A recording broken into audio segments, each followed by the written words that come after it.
አሰላሙ አለይኩም ወራህመቱላሂ ወበረካቱ።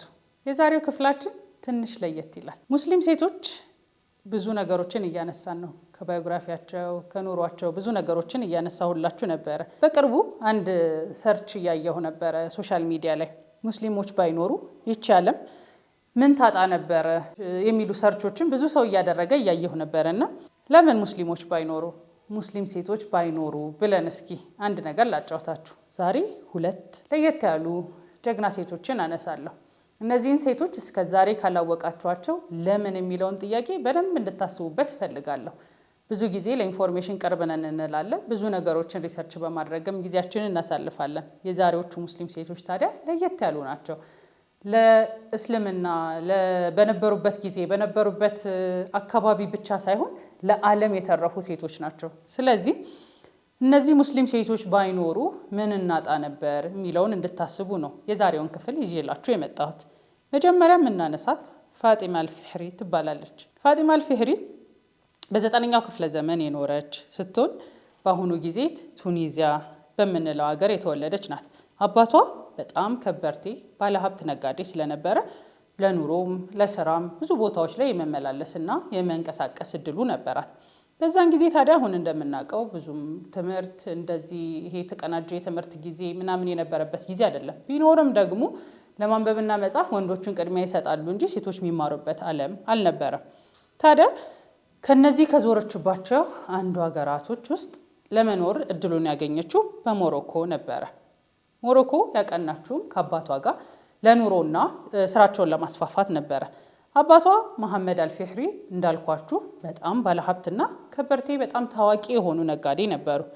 ልጆቻቸውንም በነበራቸው ሀብት በመጠቀም የተለያዩ የትምህርት እድሎችን ማንበብ፣ መጻፍ፣ ከገንዘብ ጋር ተያይዞ የገንዘብ አያያዝ ብዙ ነገሮችን እንዲማሩ እድሉን አመቻችቶላቸው ነበረ። ለዛም ነበረ ታዲያ ፋጢማ ለየት ባለ መልኩ የእውቀትን የትምህርትን እድል አግኝታ ያደገችው። ታዲያ በዛን ጊዜ የተደራጀ ትምህርት ባይኖርም ሴቶችም እድሉን ባያገኙም እንኳን በአባቷ ጥረት የተነሳ ልዩ የትምህርት እድልን አገኘች። ለዛም ነበረ ይመስለኛል በጣም በሳል ከሚባሉ ሴቶች በጣም በሳል ከሚባሉ ሰዎች ውስጥ አንዷ ነበረች። ይህቺ ሴት ታዲያ ከበርቴው አባቷ ሞት ምክንያት ቀላል የማይባል ገንዘብን ከሳቸው ትወርሳለች። ቀላል የማይባል ሲባል በጣም ብዙ ብሮችን ትወርሳለች። ያንን ገንዘብ ታዲያ በተቀበለችበት ጊዜ አንድ ሀሳብ ወደ እሷ መጣ። ብሩን ያለ ምክንያት ከማባክነው ማይሆን ነገር አድርጌ ከመጨረሰው ለምን መስጊድ ሰርቼ ባላህ ስም ባላህ መንገድ ብሩን አላወጣውም የሚል ሀሳብ ይመጣላትና ብሩን ወደ መስጊድ ልታውለው ታስባለች። በዛን ጊዜ በጣም ትልቅ የሆነ በጣም ሰፊ በረመዳን አንድ ትልቅ መሬት ላይ የመስጊድ ግንባታ ትጀምራለች። ከዛ በኋላ ግን ህልሟ በጣም ሰፊና ትልቅ ነበረ። እንደነገርኳችሁ የነበረውን ያለመማር የሴቶችና የወንዶችን እኩልነትና እኩልን አለመሆንን የመማር እድል አለማግኘት እያየች ስለሆነ ያደገች የሆነ ማመቻቸት የምትፈልገው ህልም ነበራት። ለዚህ ያ መስጊድ እየተሰራ ከሄደ በኋላ ሌላ ሀሳብ መጣላት። ያ መስጊድ ከመስጊድነትም አልፎ ለንባብ፣ ለእውቀት፣ ለተለያዩ የትምህርት እድሎች ቢመቻችስ በሚል ሀሳብ ትምህርቶችን መስጠት ተጀመረ። በዚህ መልኩ ነበር ታዲያ ከ857 እስከ 859 ባለው ጊዜ ውስጥ ሞሮኮ ውስጥ አልቀራዊን የተባለ በጣም በሚገርመው ሁኔታ መስጊድም ትምህርት ቤት እንዳይመስላችሁ መስጊድም ዩኒቨርሲቲም ሆኖም ነበር ያን ቦታ የተመሰረተው። ነገር ግን በዛ ጊዜ ታዲያ ትምህርት ሳይኖር አስቡት ደግሞ ዩኒቨርሲቲ ከትምህርትም አልፎ ደግሞ በዩኒቨርሲቲ ደረጃ ዊዝ ዲግሪ ኮርስ መሰጠት የተጀመረበት ዩኒቨርሲቲ ነው። ይህንን ያደረገችው ታዲያ በብቸኝነት ነበረ። ሙሉ ግንባታውን ተጨርሶ ፕላኑን አድርጋ ሰዎች መማር እንዲችሉ ሴቶችም ወንዶችም በኩል ትምህርትን እንዲያገኙ ነበር ያመቻቸችው። ይህ ቦታ ከጊዜ በኋላ ከብዙ አገሮች ከሁሉም አቅጣጫ ወንዶችንም ሴቶችንም በኩል ማስተናገድና ማስተማር ተጀመረበት። ከተማሪዎቿ ውስጥም እነ ኢብኑ ኸልዱን፣ ኢብኑ ሩሽድ የሚባሉ በጥቂቱ ይጠቀሱበታል። ይህ ትምህርት ቤት ታዲያ ቀላል እንደምንለው ኖርማል አሁን እንደምናስበው ትምህርት ብቻ አይደለም።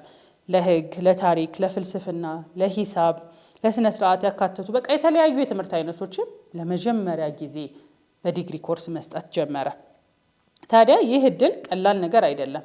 ሴቶች ጭራሽ ማንበብና መጻፍም እንኳን ከቤት ወጥተው መማር በማይችሉበት ጊዜ የዩኒቨርሲቲ ዲግሪ ኮርስ ማመቻቸት በጣም ከባድ ነበረ። ከዓለም ላይም የመጀመሪያው ኢቭን ነበር። አልቀራዊንን ሰርች ብታደርጉት በግልጽ የሚያስቀምጥ ነገር ነው። ይህ ዩኒቨርሲቲ ታዲያ የሚገርመው አሁንም ድረስ በዩኔስኮ ተመዝግቦ ነባር ከሚባሉ ቀደምት ዩኒቨርሲቲዎች መካከል የመጀመሪያውና ዋነኛው ጥንታዊ ዩኒቨርሲቲ ሆኖ በመመዝገብ አሁንም ተቀምጧል። ስለዚህ ዩኔስኮ ላይም የሰፈረበት ምክንያት አንድ ጥንታዊነቱ፣ ሁለተኛ ደግሞ እስካሁንም ድረስ ራሱ ያንን ስራ በመስጠት ዩኒቨርሲቲው አሁንም ድረስ ለጎብኚዎች ክፍት ሆኖ ይገኛል።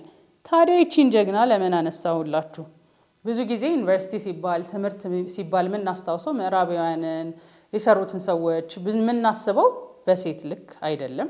ከሴትም በላይ ደግሞ ሙስሊም ጀግና ሴትን የዚህ ዩኒቨርሲቲ መስራች ብለን ማሰቡ ትንሽ ይከብደናል። ለምን እንደሆነ ባላቅም ለዛም ነበረ መጀመሪያ ክፍሉን ስጀምረው ሙስሊም ሴቶች ባይኖሩ ከምናጣቸው ነገሮች ውስጥ አንዱ ዩኒቨርሲቲ ነበር ማለት ነው። የዲግሪ ኮርስ ተጀመረው በእሷ ዩኒቨርሲቲ ነበረ። ታዲያ አይገርምም? አሁን ላይ የሙስሊም ሴትን ከትምህርት አርቆ ከእውቀት አርቆ ከታላቅነት አርቆ ማሰብ ሴት የመሰረተችበት ዩኒቨርሲቲ ላይ ተምሮ ሴትን መናቅ ወላሁ አለም። ወደ ሁለተኛዋ ሴት እገባለሁ። በኮርዶባ የተወለደችውን ሉብናን አነሳለሁ። ሉብና ኦፍ ኮርዶባ በሚል ታሪክ ላይ ተቀምጣለች። በ10ኛው ክፍለ ዘመን መዲነቱ ዛህራ በተባለ ኮርዶባ ወይም ደግሞ አንደሉስ ላይ የተወለደች ጀግና ሴት ነች። ታዲያ እሷን ታሪክ ደግሞ ለየት የሚያደርገው ተወልዳ ያደገችው በባርነት ነው። በባርነት አደገች ስንል ምንም የህይወት እድል የሌላት የወደፊት ተስፋ የሌላት ሴት ሆና ለባርነት ለሰራተኝነት ታጭታ የተወለደች ሴት ነበረች። ታዲያ በዛን ጊዜ እድል ብሎት ቀደር ብሎት ወላሁ አለም አንድ ቤት ላይ ታርፋለች። እንዳጋጣሚ ያረፈችበት ወይም ደግሞ ለስራ የገባችበት ቤት በአንደሉስ ማዕከላዊ ፍርድ ቤት ነበረ። በዛ ፍርድ ቤት ውስጥ ደግሞ ቤተ መጻሕፍት ነበረ። ቤተ መጻሕፍት ውስጥ ሴክሬታሪነት ወይም ደግሞ መጽሐፎችን ለማደራጀት በየቦታቸው ለማስቀመጥ ያንን ሰርቪስ ለመስራት ነበረ የገባችው። ታዲያ በዛን ጊዜ አልሐከም ሁለት በከሊፋነት በመሰረቱት ኮርዶባ ላይብረሪ ውስጥ ወይም ደግሞ በአውሮፓ ውስጥ በጣም ትልቁ በአውሮፓ በዛን ሰዓት ላይ ምንም ስልጣኔ በሌሎች ሀገሮች ላይ ባልነበሩበት ጊዜ ውስጥ ነበረ ይህ ቤተ መጻሕፍት የነበረው። ታዲያ ይህ ቤተ መጻሕፍት ከ400 ሺህ በላይ የሆኑ መጽሐፍቶችን የያዘ በጣም ትልቅ መጽሐፍት ቤት ውስጥ ከትንሹ ጀምራ የዛ ቤተ መጻሕፍት አስተዳዳሪ ትሆናለች።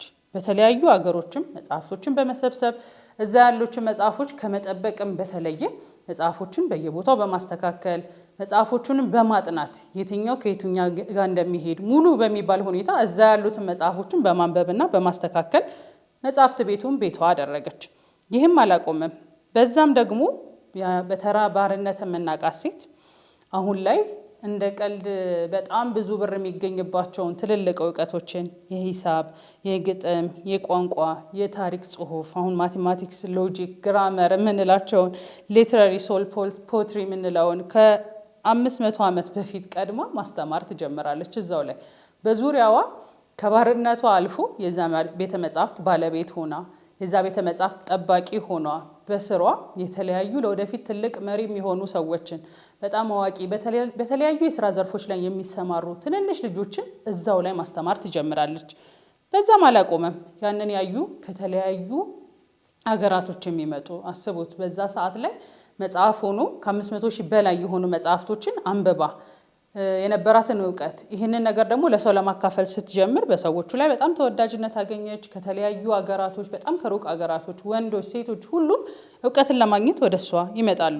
አሁን ላይ ኮዲንግ የምንለው አሁን ላይ አልጎሪዝም አሁን ላይ የምንላቸውን ነገሮች በሙሉ ከኛ በፊት ከስንት ዓመታቶች በላይ ስማቸው እንኳን በማይታወቅበት ጊዜ ነበር ይህንን ሁሉ ማስተር አድርጋ እሷ ለሌሎቹም ማስተማር የጀመረችው።